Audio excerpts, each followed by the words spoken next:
एक ऐसी जगह जहाँ से हिंदुत्व का उद्गम होता है। सावन में सबसे ज़्यादा पूजी जाने वाली इंडिया की सबसे लंबी नदी, जो इंडिया की 40% पॉपुलेशन का पानी का सोर्स है, और इकलौता ग्लेशियर जहाँ से निकला हुआ जल भगवान शिव पर चढ़ाया जाता है। इस जगह का नाम है गंगोत्री धाम।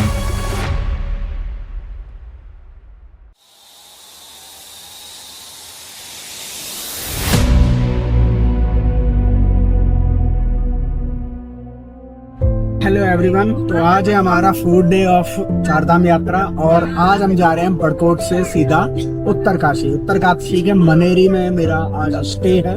और वहां पर उसके बाद हम जाएंगे बाबा काशी विश्वनाथ के दर्शन करने के लिए। हाँ जी, उत्तरकाशी में भी काशी विश्वनाथ मंदिर है, जहाँ पर बाबा भोलेनाथ का मंदिर है।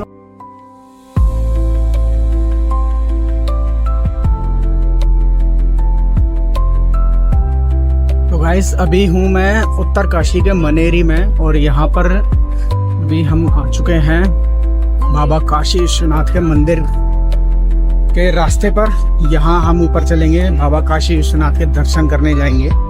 और इस उत्तरकाशी को उत्तरकाशी क्यों कहा जाता है, इसका यही कारण है कि यहाँ पर बाबा काशी का जो मंदिर है, और जैसे हमारे प्रयागराज में काशी है, उसी तरह से यहाँ पर जो है इनको उत्तर के काशी कहा जाता है।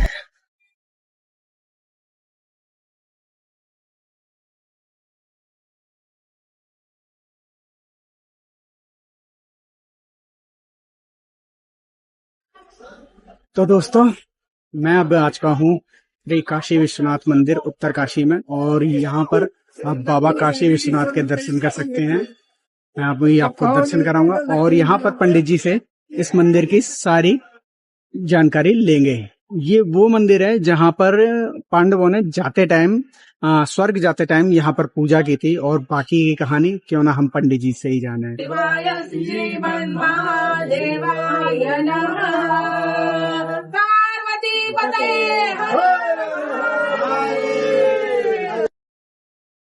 बनारस क्यों तीसरे में है? परिवर्तन, चेंज, सेम नहीं है, छोटा है। अच्छा, एक जगह से दूसरी जगह शिफ्ट किया मंदिर। तो वहां से जब वहां पे टूट फूट हुई तो सारे साधु संत ऋषि लोग हिमालय में आ गए थे। ची और गंगा के बीच में विराजमान शिवलिंग था, दो नदियों के बीच में। एक पुल आता है ना आगे, रेलिंग पुल आएगा एक आगे। हाँ, रेलिंग पुल गंगोत्री जाते समय। हाँ, यहाँ से मनेरी के पास। अरे मनेरी नहीं है, गंगोत्री के पास है। अच्छा, 2 किलोमीटर एक पुल आएगा, रेलिंग पुल। आज तक इतिहास है, वहां पे पुल नहीं टिक पाया। इतनी तेजी से आता है पानी। 2012 में भी आया था।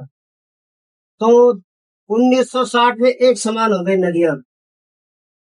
तो यहाँ पे शिवलिंग दिखा, तो साधु संत लोगों ने अहिल्याबाई होलकर थी राजस्थान की, उनको खबर की, तो वो आए यहाँ पर, उन्होंने मंदिर वहां से बनवाया। तीनों मंदिर, उत्तरकाशी, हाँ, उत्तरकाशी और बनारस। ओके, तो अब ये है उत्तर की काशी। ये उत्तर की काशी है, वो पूरब की काशी है। वो ये कलयुग की काशी है, वो सत्य की काशी है। अच्छा, हाँ, ये कलयुग की है, ये कलयुग की है, सतयुग वो की? सत्य की बनारस वाला, बनारस वाली। और ये गुप्त काशी में होता है गुप्त दान।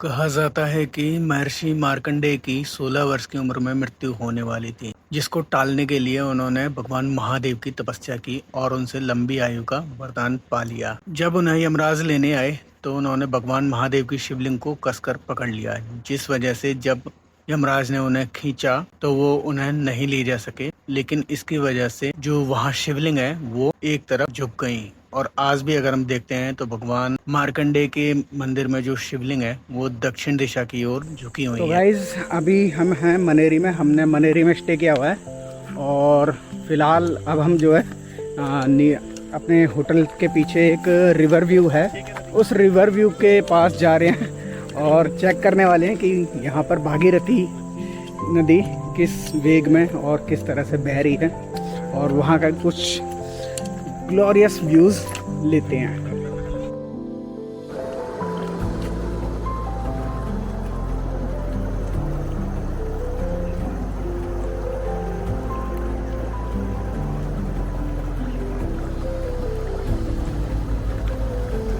दोस्तों, अभी मैं बैठा हूँ माँ भागीरथी की गोद में और मेरे पीछे जो आप देख रहे हो ये माँ भागीरथी यहाँ पर बहुत ही आराम से बह रही हैं। इनका जल बहुत ही बिल्कुल हल्के प्रवाह से बह रहा है और यहाँ पर माँ भागीरथी की गोद में बैठकर बहुत आनंद आ रहा है। मैं अभी यहाँ इनके जल में पैर डालकर बैठा हूँ और सच में बिल्कुल ऐसा लग रहा है जैसे कि अपनी माँ की गोद में बैठा हुआ हूँ।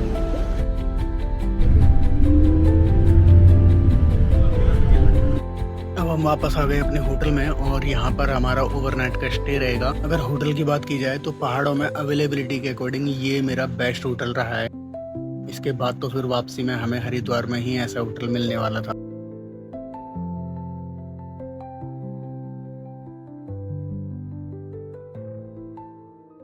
हेलो गाइस, गुड मॉर्निंग और it's the day 5 of my Chardham यात्रा।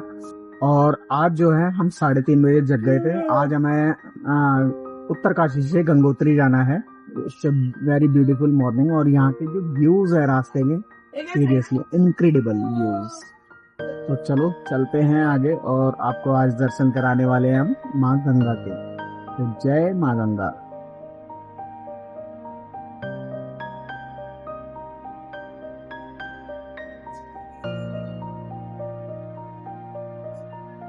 किसी भी जगह की खूबसूरती देखने के लिए दो टाइम सबसे बेस्ट होते हैं, एक सनराइज और एक सनसेट। और इससे भी ज्यादा ग्लोरियस ब्यूटी तब आती है जब बारिश हो।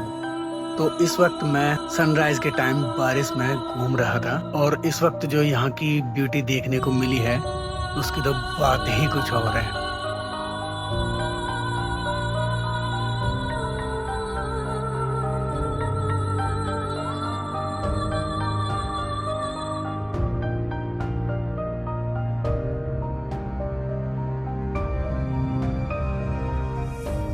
रास्ते में अभी चाय ब्रेक लिया है और चाय ब्रेक का जो ये लोकेशन है ना, आप लोकेशन देखो मेरे पीछे, कि खूबसूरत लोकेशन है ये।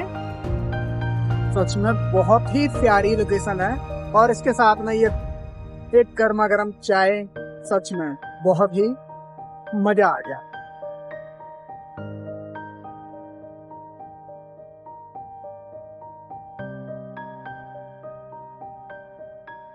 जब पहाड़ों में कोई मनपसंद लोकेशन मिल जाती है ना, तो वहां बैठकर पहाड़ों से और नदियों से बातें करने में जो मजा आता है ना, उसकी तो बात ही कुछ और है।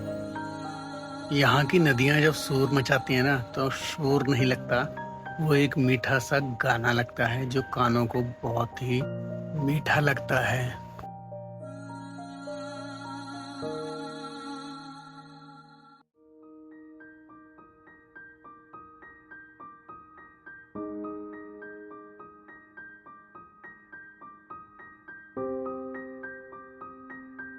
अब हमारी बस रोककर ये दो पुलिस वाले हमारी गाड़ी में चढ़ गए हैं।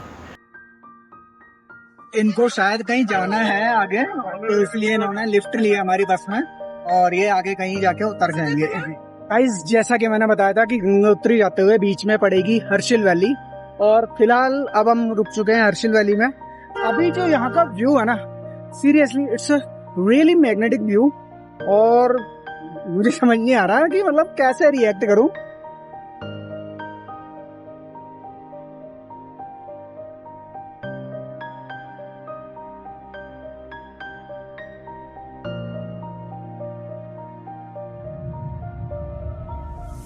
हर्षिल की अगर मैं बात करूं तो वो सच में एक ड्रीमलैंड जैसा है जो सिर्फ सपनों में कभी देखा गया हो। टाइम कम होने की वजह से मैं यहाँ की वैली तो नहीं देख सका, लेकिन जो ऊपर से नज़ारा है वो अगर देखा जाए तो यहाँ इतना पीसफुल और इतना सीनिक है कि बस यहाँ से जाने का मन ही नहीं करता।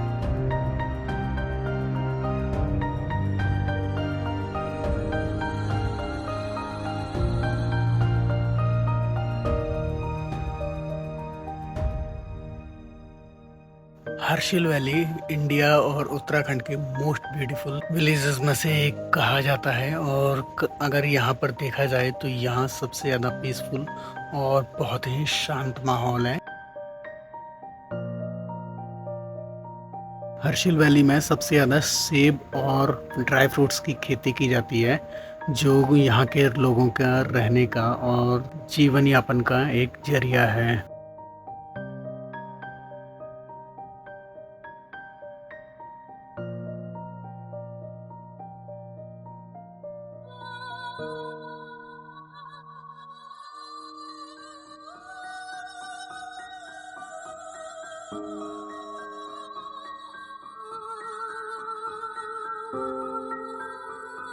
यहाँ की मैग्नेटिक ब्यूटी देखकर तो मानो ऐसा लगता है कि जैसे वक्त थम सा गया हो। ऐसा लगता है कि मानो भगवान शिव ने गंगोत्री में गंगा माँ को लाने से पहले यहाँ पर उनके लिए एक खूबसूरत स्वर्ग बनाया हो। यहाँ की मिट्टी में मेटल की क्वांटिटी अगर देखी जाए तो बहुत ही ज़्यादा रिच है।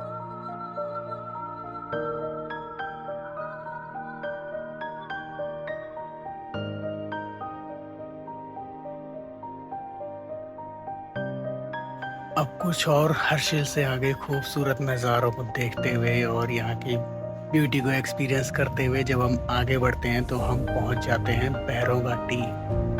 भैरव घाटी में भैरव बाबा का एक मंदिर है। यहाँ पर बाबा के दर्शन करके फिर हम आगे बढ़ते हैं गंगोत्री की तरफ। तो गाइस फाइनली हम लोग आ चुके हैं गंगोत्री धाम और अभी यहाँ से हम 1.5 किलोमीटर दूर हैं क्योंकि पार्किंग जो है वो यहीं लगानी पड़ेगी। हमें अब यहाँ से पैदल जाना पड़ेगा मंदिर तक और वहाँ अभी मैं गंगा माता में स्नान करने वाला हूँ और आपको मंदिर के दर्शन कराने वाला हूँ। 1 किलोमीटर दूर से आपको ये गाड़ियाँ दिख जाती हैं और इस पर कोई बुजुर्ग या कोई अगर नहीं चल सकते तो वो यहाँ से मंदिर तक जा सकते हैं। इसका किराया है 500 रुपये यहाँ से मंदिर तक का, आना और जाना दोनों है।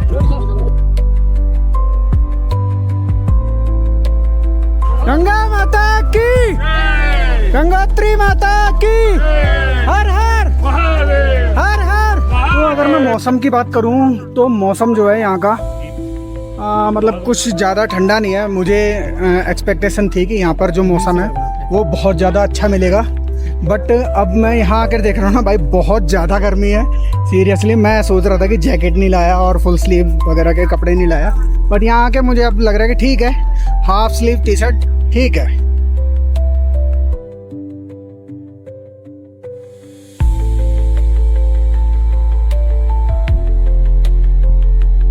टैक्सी स्टैंड भी है यहाँ से आप देहरादून, उत्तरकाशी और हरिद्वार के लिए यहाँ से आप सभी टैक्सी ले सकते हो। जो भी रेंट वगैरह है वो यहाँ से आप पता कर सकते हो। चारधाम यात्रा रजिस्ट्रेशन आप इस वेबसाइट पर करवा सकते हो। ये रजिस्ट्रेशन काउंटर है, यहाँ से पर्ची मिलती है, बट अभी ज़्यादा भीड़ नहीं है इसलिए यहाँ से पर्ची आज देनी है। इन्होंने कहा कि जाओ आप दर्शन करो और इन्होंने हमारा रजिस्ट्रेशन सर्टिफिकेट जो है वो स्कैन कर लिया है। यहाँ से मैं माँ भागीरथी का गंगा जल लेके जाने वाला हूँ। इसके लिए मैंने ये 2 कैन लिए हैं, 10-10 रुपए की कैन मिली है मुझे। और आगे मैं एक बार देवप्रयाग से जल भरूंगा और ये सभी जल जो है यमुना का जल मैंने ले रखा है, तो ये सभी जल ले जाके मैं अपने घर में रखने वाला हूँ और हो सकता है मैं केदारनाथ में भी ये गंगा जल चढ़ाऊँ। तो जय माँ गंगे, हर हर महादेव।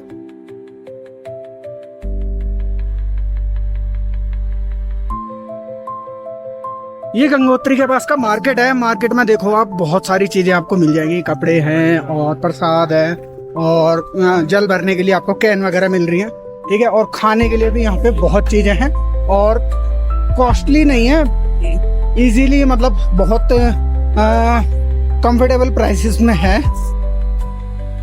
तो दोस्तों अभी हम आ चुके हैं पापनाशिनी गंगा जी के घाट पर और फिलहाल ये है गंगोत्री का घाट और यहाँ हम नहाने वाले हैं। यहाँ का मैं व्यू दिखाता हूँ, आप देखो कितने वेग से, कितने तीव्र वेग से माता बह रही हैं।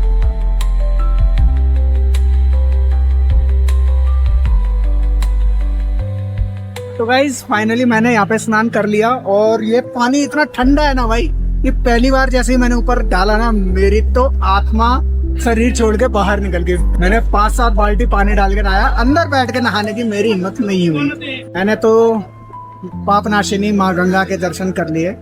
यहाँ माँ भगवती के रूप में बह रही हैं, आप भी दर्शन कीजिए और गंगोत्री माता के आशीर्वाद का लाभ उठाइए।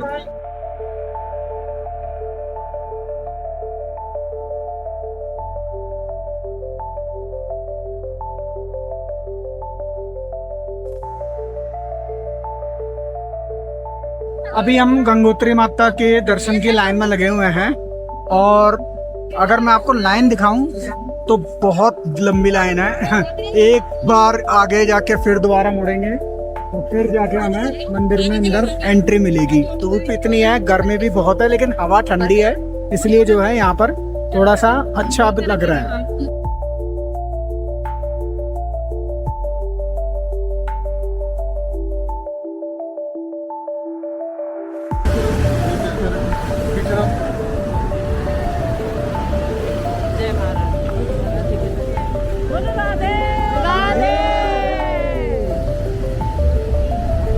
तो फाइनली अब मैं आ चुका हूँ गंगोत्री धाम, गंगोत्री मंदिर पर, और अभी मैं बाहर हूँ। बस थोड़ी सी देर में दर्शन होने वाले हैं। तब तक आप देखो मंदिर के बाहर का नजारा।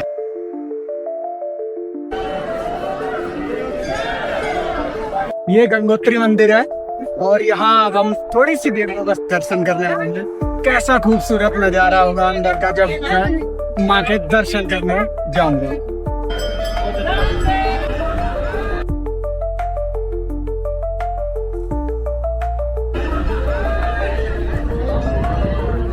हर हर हर हर, आप बोलेंगे हर हर गंगे, हर हर हर हर